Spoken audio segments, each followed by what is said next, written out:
کہ ہم آئندہ انشاءاللہ تعالی وزیر اعظم کا انتخاب ڈائریکٹلی عوام سے کرائیں گے۔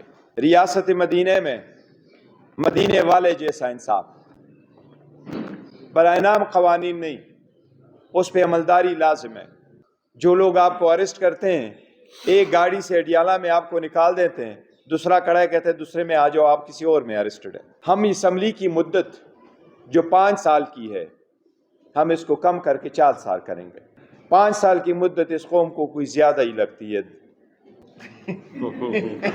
اس لیے کہ پہلے ایسے کہ کوئی لوگ شروع کرے اور آپ کے خلاف، اس لیے ہم اس کو میجر ڈیموکریٹک کنٹریز کے مطابق کرتے ہوئے اسمبلی کی مدت ہم 5 سے 4 سال پہ لے کے آئیں گے۔ اسی طرح سینٹ کی مدت جو 6 سال ہے اس وقت، اس کو کم کر کے ہم 5 سال کے لیے کریں گے۔ ایک مرتبہ ایک جج ایڈریس کر رہا تھا اور اس نے اپنے ملک کے ایک سب سے بڑی کوالٹی بیان کی کہ رول آف لا ہوتا کیا ہے، تو اس نے اس کی مثال یہ دی کہ رول آف لا وہی ہے جس میں چیک اینڈ بیلنسز ہو، سارے 3 ارگنز کے ایک دوسرے پہ چیک اینڈ بیلنسز ہو، کسی ایک فرد میں، کسی ایک انسٹیٹیوشن میں سارا پاور مرکوز نہ ہو۔ اس لیے اگر سب اپنے اپنے دائرے میں رہتے ہوئے اپنے قانونی فرائض انجام دے تو تب ہوگا ایک ہی قانون اور تب ہوگا سب کے لیے ایک جیسا ملک۔ اس لیے اس کی طرف ہم نے اسٹیپ دیے ہیں، وہ میں بہت جلد آپ کے ساتھ شیئر کریں گے۔ اس پریس کانفرنس کے بعد ابھی آپ کے ساتھ انشاءاللہ تعالی ہم آپ کے ساتھ اس کی ایگزیکٹو سمری ریفر کریں گے، میرے پاس اس کی کاپی بھی موجود ہیں، یہ بھی آپ کے سامنے انشاءاللہ تعالی شیئر کریں گے۔ یہ 168 پیج کی ہے، انشاءاللہ تعالی 168 پیج کا جو ہمارا پاکستان تحریک انصاف کا مینیفیسٹو ہے، یاد رکھ کے ہم ہمیشہ کہتے ہیں کہ ہم ان سب سے ڈیفرنٹ ہیں۔ انشاءاللہ آپ یہ پڑھیں گے تو عوام کو بھی پتہ چل جائے گا کہ خان صاحب کا ویژن، خان صاحب کی پارٹی، خان صاحب پاکستان کے لیے جو درد ہے وہ باقی سب سے ڈیفرنٹ ہے۔ انشاءاللہ یہ ہم آپ کے ساتھ شیئر کریں گے۔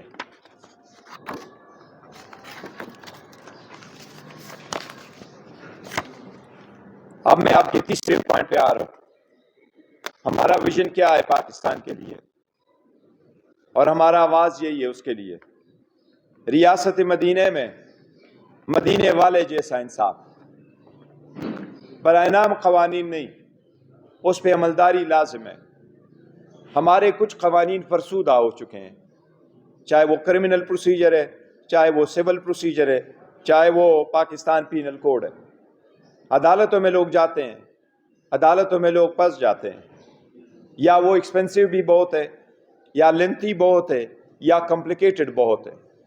خاص کر ایک چیز کو مد نظر رکھتے ہوئے جب عدالتوں میں آپ جائیں تو کہتے ہیں اپلیکیشن فائل کرو، بایو میٹرکس نہیں ہوئے، ایفیڈیوٹ نہیں ہے، کوئی اور چیز نہیں ہے، لیکن اس کے برعکس جو لوگ آپ کو اریسٹ کرتے ہیں، ایک گاڑی سے اڈیالہ میں آپ کو نکال دیتے ہیں، دوسرا کڑا کہتے ہیں دوسرے میں آ جاؤ، آپ کسی اور میں اریسٹڈ ہے۔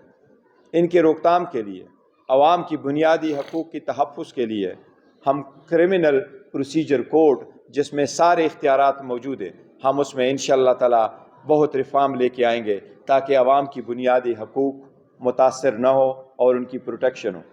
مجرم قانون سے نہ بچے لیکن کمزور اور بے گناہ قانون کی ٹیکنیکلٹی کی گرفت سے بھی بچے۔ اس کی طرف ہم انشاءاللہ تعالی زیادہ تر لیگل ریفارمز وہ ہم آپ کے ساتھ ابھی شیئر کریں گے، یہ ہم پراپرلی ایڈریس کریں گے، اور اس میں جو پروسیجر طریقہ کار ہم نے لے کے آنا ہے، اریسٹ کا بھی طریقہ کار، ٹرائل کا شروع ہونا، جس طریقے سے ہم نے سمجھا اور ہم پہ جس طریقے سے گزرا ہے 2 سالوں میں، ان سب کو مد نظر رکھتے ہوئے ہم جنرل پبلک کے لیے انشاءاللہ تعالی اس کو لے کے آئیں گے۔ اب میں آپ کے ساتھ چوتھا حکومت ریلیٹڈ ویژن شیئر کروں گا۔ نیا پاکستان اور نیا تبدیلی کا نظام، نیا پاکستان اور نئی تبدیلی کا نظام۔ آپ کو یہ پتہ ہے کہ ایک ڈیموکریٹک پروسیس میں پرائم منسٹر چیف ایگزیکٹو ہوتا ہے، اس کا ایک بہت بڑا رول ہے۔ اس لیے پاکستان تحریک انصاف پہلی مرتبہ جب ہم پاور میں آئیں گے انشاءاللہ تعالی ہم آئینی ترامیم انٹروڈیوس کرائیں گے۔ ہمارے آئینی ترمیم میں ایک شق یہ شامل ہوگی کہ ہم آئندہ انشاءاللہ تعالی وزیر اعظم کا انتخاب ڈائریکٹلی عوام سے کرائیں گے۔ اب وزیر اعظم ڈائریکٹلی عوام کی مرضی سے منتخب ہو کے آئے گا۔ وزیر اعظم کا انتخاب صرف چنے ہوئے MNAs کی انتخاب کے ووٹ پہ منحصر نہیں ہوگا۔ تو ہم ریولوشنائز کریں اس پروسیس کو۔ انشاءاللہ تعالی پاکستان تحریک انصاف آئے گی تو ہم ریفارمز لے کے آئیں گے، اور کنسٹیٹیوشنل ریفارم میں، گورنمنٹ سٹرکچر کے ریفارم میں ایک تبدیلی یہ ہوگی کہ وزیر اعظم آئندہ ڈائریکٹلی عوام سے منتخب ہو کے آئے گا۔ ساتھ ہی ساتھ ہم اسمبلی کی مدت جو 5 سال کی ہے، ہم اس کو کم کر کے 4 سال کریں گے۔ 5 سال کی مدت اس قوم کو کوئی زیادہ ہی لگتی ہے،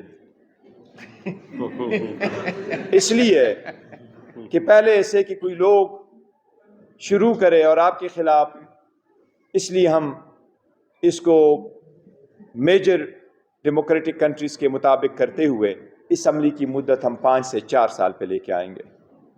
اسی طرح سینٹ کی مدت جو 6 سال ہے اس وقت، اس کو کم کر کے ہم 5 سال کے لیے کریں گے، اور ساتھ ہی ساتھ ہم سینٹ میں بھی ریفارم لے کے آنے والے ہیں انشاءاللہ۔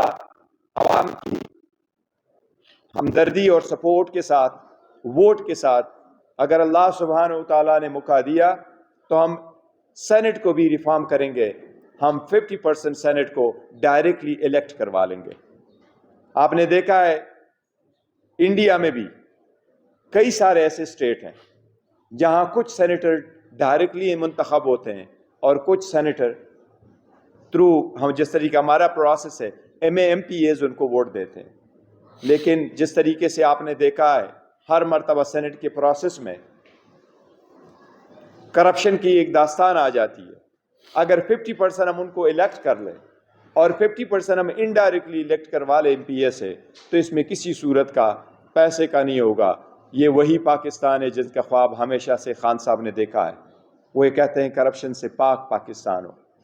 اسی طرح انشاءاللہ تعالی اس کی بنیاد ہوگی، ہم ان کو بھی آزاد طریقے سے منتخب کروائیں گے انشاءاللہ تعالی۔ اب آپ کے ساتھ معاشی کی اکانومی کے بارے میں جو ہمارا 5th سلوگن ہے وہ یہ ہے، تیز ہوگا معاشی پہیہ، ترقی کرے گا پاکستان۔ اکانومی میں ہم نے بڑے سارے ریفارم لے کے آنے، وہ شارٹ ٹرمز میں بھی ہوں گے، لانگ ٹرمز بھی ہوں گے۔ اکانومی جب تک امپروو نہیں کرے گی پاکستان ترقی کی راہ پہ گامزن نہیں ہو سکتا۔ ان کے لیے اسٹیبل گورنمنٹ، سخت ڈیسیجنز، رول آف لا اور کنسسٹنسی چاہیے۔ ہم چاہتے ہیں اگر اسٹیبل گورنمنٹ ہو اور پاپولر سپورٹ کے ساتھ ہو تو ہم اسٹرانگ اور وائبرنٹ اکانومی کی طرف جا سکتے ہیں، پرووائڈڈ ہم اسٹرکٹ میجر لے لیں۔ اس لیے ہماری کوشش یہی ہے کہ ہم نے اکانومی کو آگے اگر بڑھانا ہے تو ہم نے ریفارمز لے کے آنے، اسٹرکچر، ہم نے اسٹیٹ بینک کو بھی انڈیپینڈنٹ کرنا ہے، اور ہم نے اسکیمیں ترقی کے لیے اور عوام کو فائنانشیل بینیفٹ دینے کے لیے انٹروڈیوس کرنا ہے۔ ہم نے 5 سال کا ایجنڈا انشاءاللہ تعالیٰ دینا ہے، اور اس کے لیے ہم نے سب سے پہلے اپنے ٹیکس اسکیم کو بھی ریفارم کرنا ہے۔ ہم نے اس کا نیٹ بڑھا دینا ہے۔ وہ لوگ، وہ انسٹیٹیوشنز، وہ چیزیں جو ٹیکس کے زمرے میں نہیں آ رہی، جس پہ ٹیکس نہیں ہے، ہم نے ان کو بڑھا دینا ہے۔ لیکن عوام اور سیکٹر، کارپوریٹ سیکٹر اتنی ٹیکس بھی نہیں دے سکتی، اس لیے وہ ٹیکس بریکٹ ہم نے ریڈیوس کرنے۔ تو انشاءاللہ تعالیٰ اس کی وجہ سے ہم آپ کے ساتھ اس کا ڈیٹیل وجہ ہے جو نئے پاکستان کا ایک ویژن ہے، یہ ہم آپ کے ساتھ ابھی آج ہی شیئر کریں گے۔